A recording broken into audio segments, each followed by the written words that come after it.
ہاں فرمایا مزرعہ تسلیم را حاصل بطول.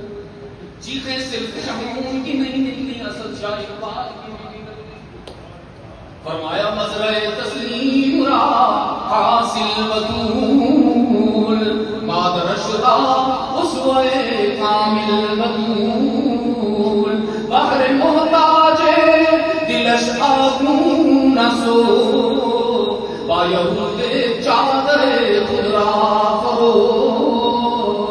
آدم پرور صبر و رضا، آسیہ گرداں ولد قرآن سرا. صبر و رضا کی کھیتی کا میٹھا پھل ہے سیدہ فاطمہ بطول رضی اللہ تعالی. اونچی آواز سے تحسین پیش کرو نا، رضی اللہ تعالی.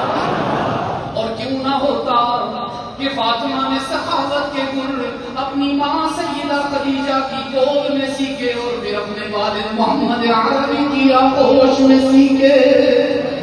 ایک یہودی کے ہاتھ میں چادر بھیج دی، اپنی رشک حوران ارم اوڑھنی بھیج دی، لیکن کسی محتاج کو اپنے گھر سے خالی ہاتھ بھیجنا گوارا نہ کیا.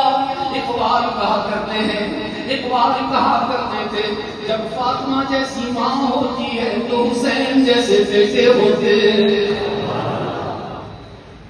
آسیہ گرداں ولد قرآن سرا. یوں تو فاطمہ کی ہر ادا معروف ہے، یوں تو ان کی ساری حیات قابل رشک ہے، لیکن اقبال نے خوبصورت ادا ہمیں سنائی.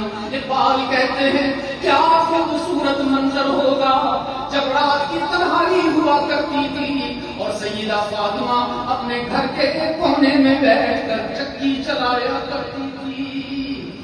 دانے ڈال کر چکی چلا کر آٹا پیسا کرتی تھی اور فاطمہ کے ہاتھ چکی چلاتے تھے، زبان سے قرآن کی تلاوت ہوا کرتی.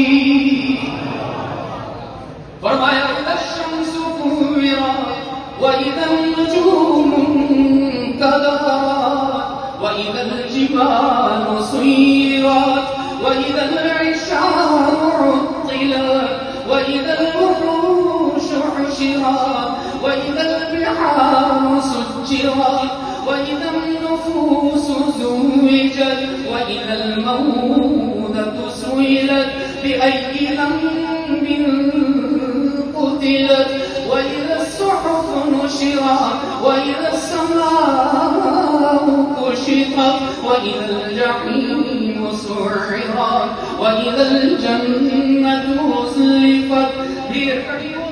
ذرا سوچو تو صحیح نا، کیا خوبصورت منظر ہوگا. رات اپنی ساری تاریکی سمیت ہماتم گوش ہوگی کہ فاطمہ کے ہاتھ چکی چلا رہے اور زبان سے قرآن گونج رہا ہے. اور یہی ادا دیکھ کر سامنے جھولے میں چھوٹا سا حسین سویا ہوا ہوتا تھا.